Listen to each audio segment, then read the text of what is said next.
ఇసుక అన్నారు. ఉచిత ఇసుక అని చెప్పేసి మీరు అక్కడ నుంచి ఇప్పుడు మీరు ఏదైతే ఇప్పుడు కమలాపురం నుంచి 340 రూపీస్ 350 రూపీస్ తీసుకుంటే 11,000 రూపీస్ వరకు పడుతుంది. ఎందుకంటే 20 మెట్రిక్ టన్స్ 7,000 అవుతుంది, ట్రాన్స్పోర్ట్ ఛార్జ్ 4,000 రూపీస్ అవుతుంది కాబట్టి 11,000 వరకు పడుతుంది. అక్కడ నుంచి తెచ్చుకుంటే తక్కువ. మీరు ఇప్పుడు సపోజ్ సిద్ధవటంలో జ్యోతి అనే ఒకటి ఉందండి, అక్కడ నుంచి మీరు రైల్వే కొడుకు పోవాలన్నా కానీ అంటే ఎండ్ ఇంకా మీరు తిరుపతి వరకు పోవాలంటే అక్కడ వరకు రీచులు లేవు. సో అక్కడ మీకు మరి పరిస్థితి ఏంటి, ట్రాన్స్పోర్ట్ ఛార్జ్ పెరిగిపోతుంది. అంటే గత ప్రభుత్వంలో కంటే ఇప్పుడు ఎక్కువ రేట్ పడుతుంది. సో మన జిల్లా పరిస్థితి అదనుకుంటే మీరు పేపర్లో చూస్తే అంటే అడగచ్చు అనుకుంటే 1,300-1,400 రూపాయల టన్ను కూడా ఉందని చెప్పేసి పేపర్లో చూస్తున్నాం. అంటే మన జిల్లాలో అయితే కాదు, బట్ ఒక్కొక్క దగ్గర ఒక్కొక్క రేట్ ఎందుకు. సో ఇప్పుడు టీడీపీ వాళ్ళు చెప్తున్న ప్రకారం ఉచిత ఇసుక టీడీపీ వాళ్ళకు మాత్రమే, ప్రజలకు మాత్రం ఇసుక సంకటం అనే పరిస్థితిలో ఉందని చెప్పేసి మీకు తెలియజేసుకుంటూ, దయచేసి కలెక్టర్ గారు మీరు ఈ 3 పాయింట్లకు మీరు జవాబు చెప్పాలి. ఓకేనండి, థ్యాంక్ యూ. అంటే 4వ తారీఖు ఎంత క్వాంటిటీ ఉందన్నది నాకు ఐడియా లేదు కానీ బట్ నిన్నటికైతే 3,67,000 టన్స్ తోటి మనం స్టార్ట్ చేశాము. ఇప్పుడు మీరు చెప్పింది ఏంటంటే ఇందులో మనకి ఎక్స్ప్రెషన్ కాస్ట్ అలాగే అక్కడి నుంచి మనకి ట్రాన్స్పోర్ట్ కాస్ట్ కూడా ముందే వర్కౌట్ చేయడం జరిగింది. తర్వాత మనం మరి అక్కడ హ్యాండ్లింగ్ ఛార్జెస్ కూడా ఒక మెషినరీ పెట్టుకోవాలి కాబట్టి హ్యాండ్లింగ్ ఛార్జెస్ మనం ఒక ఏజెన్సీని మనం ఫైనలైజ్ చేసుకోవాలి కాబట్టి ఏజెన్సీకి ఇవ్వాల్సిన మినిమం ఇవన్నీ వర్కౌట్ చేసి ఆ రీచ్ నుంచి మన స్టాక్ క్వాంటిటీ ఎంత డిస్టెన్స్లో ఉందో ఆ డిస్టెన్స్ తగినట్టుగా వర్కౌట్ చేయడం జరిగింది. అయితే ఇందులో మీరు చెప్పినట్టుగా కొన్ని దగ్గర ఎక్కువ యాక్సెస్ ఉండొచ్చు, బట్ మన దగ్గర రీజనబుల్గానే ఉందన్నది నా అభిప్రాయం. బట్ ఇప్పుడు మీరు ఒకసారి చెప్పారు కాబట్టి మన దగ్గర ఉన్న 11 స్టాక్ పాయింట్స్లో కూడా నేను మరొకసారి చూస్తాను. సార్ ఇది సభ్యులు అడిగినట్టు ఈ ప్రాబ్లం అయితే ఉంది సార్. ఇది మీతో నిన్న కూడా మాట్లాడాం కదా, గత 3 నెలల నుంచి జిల్లా వ్యాప్తంగా అయితే కండక్టర్ కొడుతుందని చెప్పి ఎక్కడ ఇన్స్టలేషన్ జరగడం లేదు. నిజమే కదా? యాక్చువల్గా గత 5 సంవత్సరాల్లో సార్ సభ్యుల దృష్టికి కూడా తీసుకొని పోతాను. నిజంగా రైతు ఎవరైతే బోరు వేసుకొని ఉన్నారో వాళ్ళు 3 ఏళ్ల నుంచి లైన్ కోసం ట్రాన్స్ఫార్మర్ కోసం వెయిట్ చేస్తున్నారు సార్. గత ప్రభుత్వంలో ఏమైందంటే ఇంకా వాళ్ళు అప్లికేషన్ పెట్టిన స్టేజ్లోనే వాళ్ళ ఇళ్ల కాడికి వచ్చి వైర్లు ట్రాన్స్ఫార్మర్లు బిగించిన సంఘటనలు జరుగుతూ వచ్చినాయి.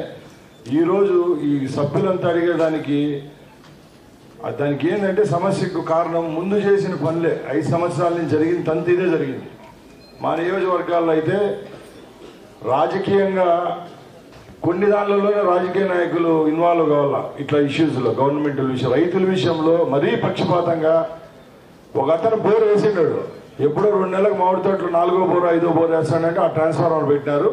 ఒక రైతు 3 సంవత్సరాల నుంచి వెయిటింగ్ చేసినా 100 రూపాయలు చలానా కట్టింటాడు, హాస్పిటల్కి డబ్బు కట్టింటాడు, వాళ్ళకి ట్రాన్స్ఫార్మర్ వెళ్ళిన పరిస్థితి అయితే గత 5 సంవత్సరాలు చాలా ఉన్నాయండి.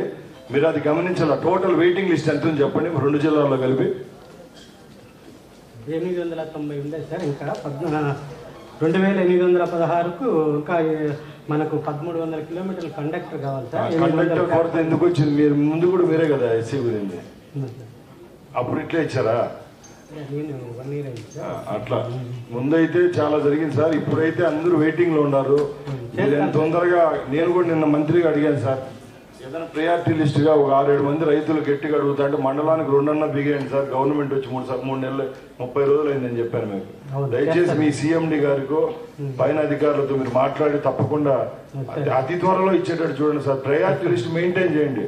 ఒకవేళ మేము ఎమ్మెల్యేలు మంత్రులు రాసినా కూడా మాకు 20% రిజర్వేషన్ పెట్టండి. దాంట్లో 80% రైతులు ఎవరైతే వస్తారో వాళ్ళకి ట్రాన్స్పరెన్సీగా చేయండి.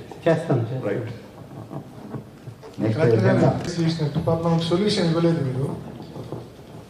ఆర్డబ్ల్యూఎస్ డిపార్ట్మెంట్ రిక్విజిషన్ పెట్టింది ఎస్పీడీసీఎల్కు, వాళ్ళు వేసిన బోర్డుకు ట్రాన్స్ఫార్మర్ ఇవ్వమని చెప్పి, ఆ ట్రాన్స్ఫార్మర్ ఇవ్వమని చెప్పి వాళ్ళు రిక్విజిషన్ పెట్టాక డబ్బులు కట్టలేదని చెప్పి ఎస్పీడీసీఎల్ వాళ్ళు అంటున్నారు. సో ఒక క్లియర్ ఇన్స్ట్రక్షన్ ఇవ్వండి బిట్వీన్ 2 గవర్నమెంట్ డిపార్ట్మెంట్స్. ఒకటేమో గవర్నమెంట్ డిపార్ట్మెంట్, ఒకటేమో ప్రభుత్వ కార్పొరేషన్. నిదానంగా గవర్నమెంట్ డబ్బులు వాళ్ళకి శాంక్షన్ చేసినప్పుడు లేకుంటే వాళ్ళ ఖాతాలో పడినప్పుడు డిస్కమ్కు చెల్లిస్తారు. ఇవి ఆమె అడిగింది కూడా జెన్యున్ ప్రాబ్లం తాగునీటికి సంబంధించింది కాబట్టి ఇటువంటి విషయాల్లో, తాగునీటి సరఫరాకు సంబంధించిన విషయాల్లో ఎటువంటి తాత్సారం లేకుండా వాళ్ళు రిక్విజిషన్ పెట్టిన వెంటనే పవర్ సప్లై కనెక్షన్ ఇచ్చే విధంగా మరి మీరు ఇన్స్ట్రక్షన్స్ ఇవ్వవలసిందిగా మిమ్మల్ని మనవి చేస్తాము. చెప్పండి సార్. మీరు లేదు నేను అరేంజ్ చేస్తాను 2 ఒక పోల్ బిగించిన 6 నెలల నుంచి ఒక అడంగా పోల్ బిగించిపోయినా ట్రాన్స్ఫార్మర్ అనేది ఎవరో కాంట్రాక్ట్ దొరకచ్చుకొని మేము వచ్చి బిగించుకోవాలంట, మేము వచ్చి ఎత్తకచ్చుకోవాలంట. లేదు అవసరం లేదు. అన్న అప్పుడైతే మీ కాంట్రాక్టర్లు మీరు ఇచ్చిన కాంట్రాక్టర్లు ఉన్నారు చూడండి, లిస్ట్ ది బయటికి. ఆ కాంట్రాక్ట్ తో పర్లేదు. ఇప్పుడు మేము అడిగేది ఆ ప్రభుత్వం, ఇప్పుడు ఉంటే మీ ప్రభుత్వం అడుగుతున్నాం మేము. అప్పుడు కాంట్రాక్టర్ మా ప్రభుత్వంలో శాంక్షన్ చేసిందన్న, మా ప్రభుత్వంలో శాంక్షన్ చేసింది, శాంక్షన్ చేయలేదని లేదు, శాంక్షన్ చేసింది. మా మండలానికి సంబంధించింది ఈ రాష్ట్ర చరిత్రలోనే 375 ట్రాన్స్ఫార్మర్లు ఇచ్చే చరిత్ర మా గవర్నమెంట్ లో వచ్చినాయి భగవంతుడితో. ఆ రోజు మేము డీల్ చేసినాం, పులివెందులకు ఒక న్యాయము మాకు ఒక న్యాయం అని కొట్టడంలో మాకు 370 ట్రాన్స్ఫార్మర్లు ఎత్తిచ్చినారు. మేము ఆ రోజు ప్రతిపక్షంలో అడిగినాం, పులివెందులకు అయితే సార్ ఇన్ని ఎత్తిస్తున్నారు మాకు ఎందుకు ఎత్తిలేదని. అవుతూ మా రవీణ కూడా మా మీద అన్నారు, మీ కాన్షియన్స్ చూసుకో మా కాన్షియన్స్ ఎందుకు అన్నాడు. అది కాదన్నా, అందరం రైతులమే, అందరం రైతులకు సంబంధించిందే. అందుకే తప్పకుండా ఇప్పుడైనా మీరు ఒక 4-5 రోజుల్లో పోయింది డ్రింకింగ్ వాటర్ అది సమస్యలు వస్తాయి పల్లెల్లో. ప్రభుత్వం మారింది, ప్రభుత్వం మారినప్పుడు మీరు ఎందుకు బోర్ బిగించినారు, అవన్నీ ఎందుకు చేసినారు, మీరు ఎందుకు నీళ్లు వదలలేదనే సమస్య వచ్చినప్పుడు ఒక సర్పంచ్ గాను ఎంపీపీ గాను ఒక ఎంపీటీసీ గాను సమాధానం చెప్పాల్సిన బాధ్యత మాకుంది. గ్రామాలలో చిచ్చు పెట్టాకండి, పార్టీలు మారినాయి. గ్రామాల్లో డిపార్ట్మెంట్ కూడా, రెవెన్యూ డిపార్ట్మెంట్ అయితేనేమి ఏ డిపార్ట్మెంట్ కూడా సమస్యలు లేకుండా చేయనిస్తారు తప్పకుండా, ఎందుకంటే సమస్యలు వస్తాయి. ఎక్కడా లేదన్నా, ఇంతవరకు అధికారులు బదిలీనే చేయాలి 30 రోజుల్లో. మీరు గవర్నమెంట్ లోకి వచ్చి ఫస్ట్ రోజులో ఇచ్చినారు, 100 మందిని మార్చిపారు. ఎవరైనా ప్రభుత్వం అధికారిని కూడా మార్చలేదు. సమస్యలు పెట్టేదే ఫ్రెండ్లీ గవర్నమెంట్ మాది. దాన్ని మీరు దృష్టి మేము చేసుకుంటే మా కలమ 340 తెచ్చినారంటారు. ఒక ట్రాన్స్ఫార్మర్ రాని దానికి ఇంత బాధపడితే ఎట్లా చెప్పు. ట్రాన్స్ఫార్మర్ వచ్చిందన్న, ట్రాన్స్ఫార్మర్ శాంక్షన్ బిగిమని అడుగుతున్నాం. ట్రాన్స్ఫార్మర్ రాలేదని లేదు, ట్రాన్స్ఫార్మర్ బిగిమని అడుగుతున్నాం మినిస్టర్ గారు. అది ఒక్కటి దయచేసి బిగిని ఊళ్ళో గ్రామాల్లో పార్టీ మారినప్పుడు సమస్యలు వస్తాయి కదా, అది ఒక్కటి కాబట్టి మేము కూడా రిక్వెస్ట్ చేస్తాం.